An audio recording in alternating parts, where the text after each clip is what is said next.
This insufferable video has been doing the rounds on social media, and I've tried to ignore it, but it keeps popping up. And so I'm going to have to react to it. I've got no choice. Yes. Daphne.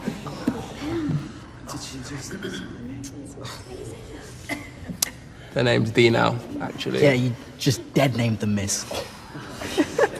I'm sorry. There's your first mistake. Apologising for something as absurd as not remembering that a student has changed their name out of nowhere. And just look at the state of the brat face. Look at that brat face. You just dead named it, miss. How about fucking run and jump out the window? I've known you as Daphne for 2 years. I can't just flick a switch. I am trying. You shouldn't have to try. Couldn't agree more. Couldn't agree more. Don't try at all. I am trying. You shouldn't have to try. You either see them or you don't. I think you should apologise. I just did. And You should have done. She can fight her own battles. It's they, not she. Jesus Christ. I have a kid that's about to go into secondary school. I never used to feel sorry for teachers, but my God, if this is the stuff that they have to actually put up with, it's just agonising.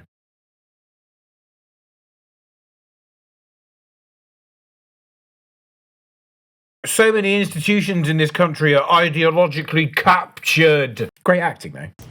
It's fine. It's not fine, though. It's about respecting other people's identity. Take a seat, Bancroft. You made your point. Forgive me. Dee. I was just wondering if it has to be a Midsummer Night's Dream. You're not a fan? Well, there's a consent issue. Titania is drugged before sleeping with Bottom. Oh, red flag.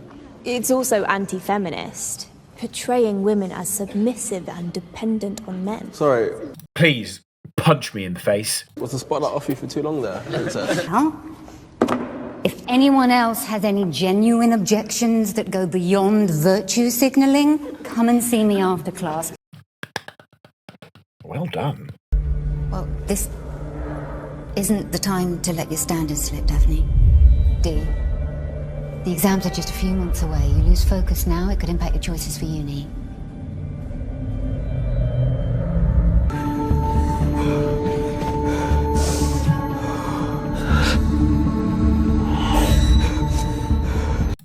She used the wrong pronouns.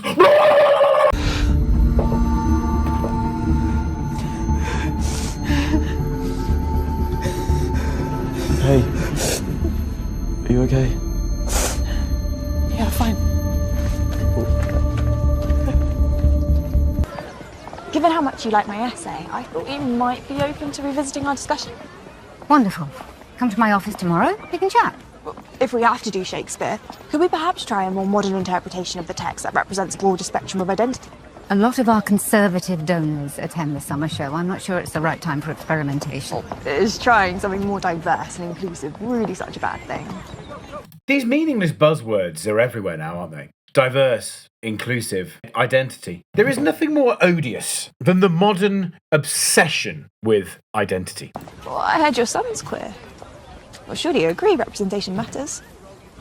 If you actually took the time to engage with Shakespeare, you would see the myriad ways the work can resonate with a modern audience. Social identities, sexual politics, the fluidity of gender. You're not even trying to see things from my point of view. The summer show is for everyone. It's not a vehicle for you to gain likes and shares and go viral with whichever cause you choose to espouse at that particular moment. You hear? Why do you have such a problem with me giving a voice to the marginalised and the oppressed? You're straight, white, and wealthy. What do you know about oppression? I'm an ally. Like, I know Cressida can be challenging, but it's only been 3 years since her mum left. It's got to be hard at that age. It's hard at any age. Realising you're not enough to someone, especially a parent, it doesn't mean she gets to make my life a misery at every opportunity. She's just acting out. It's quiet ones you've got to keep an eye on, like Dee. Yet now she's struggling this year. Bae. Oh, God, don't you start. No, it's important, Hal. We need to be supportive. I mean, Dee's been so happy since coming out as non-binary, living authentically, but their parents, not so much. They basically haven't spoken in months. What does it mean to come out as non-binary? What does it mean? I don't even think they know what it means. I think my theory on people that are non-binary, because one, I don't even think they know what it is. Two, I feel like they're so uninteresting that they just they desperately need to bolt something onto their character to make them interesting. I'm actually non-binary. I hate that. They told me that in confidence. I won't say a word.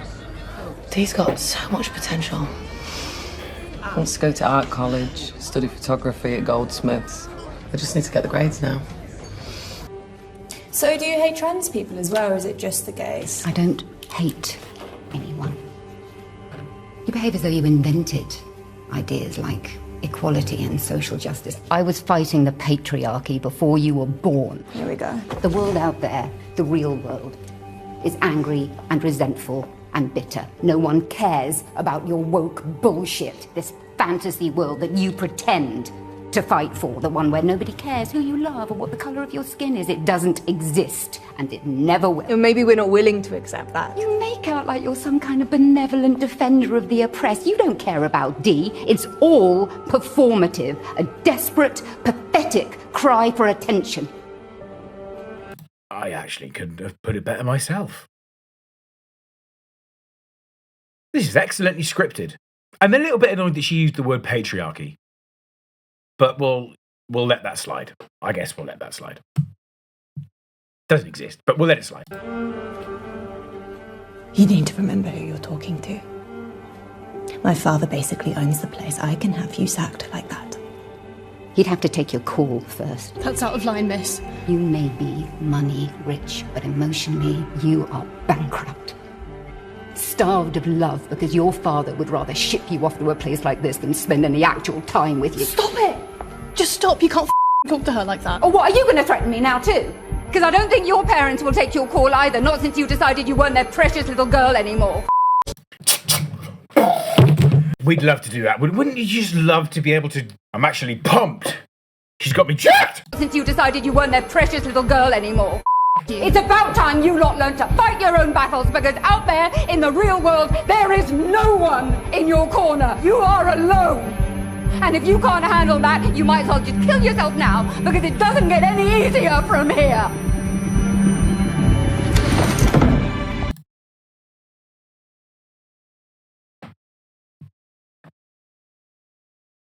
That was probably a teeny bit too far. That was just a little teeny bit too far.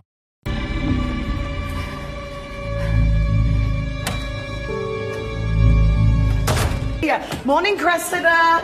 Oh, you're going to go slow today. I don't know what's going on. Dee?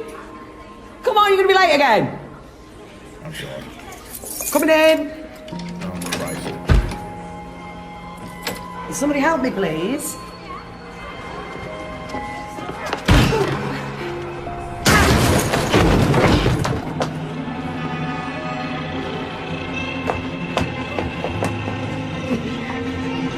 Dee, can you hear me? They're not breathing. Somebody call an ambulance now! Go, girls! Come on, Dee, please! Come on, Dee.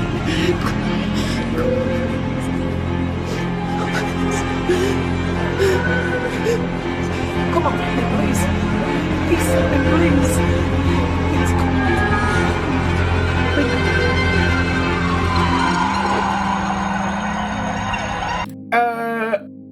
Okay. I didn't know that was the ending. I've only ever, to be honest, the only clip that I've seen is the classroom clip. I haven't seen this little compilation of clips. Yeah, that's pretty messed up, to be honest, isn't it? I would say that it's the ideology that led to that. We feed kids this ideology as a way of convincing them it's going to fix them. It does it precisely the opposite. It distorts and amplifies the problem because it isn't the solution. This intense identity politics, being an ally, this obsession with gender identity. What comes to mind for me is the fact that we're so ill-equipped as a species to deal with abundance. When you look at this country in, say, the 19th century, when we were full throttle industrial revolution and the types of squalid living conditions people had to live in, at that time. I mean, statistically, if you were born on the docklands of Liverpool, your chances of survival were similar to that of a slave in the Caribbean, because things were so destitute. And you look at countries around the world that have far less than us, but there's something about the human condition in striving for something that brings out the best in us. But when we have abundance, which is what this country has had now for 50 plus years, and America and the West in general, Europe, we've never had to deal with what abundance does to the mind. And it's ideologies like this that permeate, unchallenged. They become institutionalized. It's part of education, government, council, police, fire service. We'll be remembered, if we are at all, as the generation that figured out how to deal with abundance. Thanks for watching.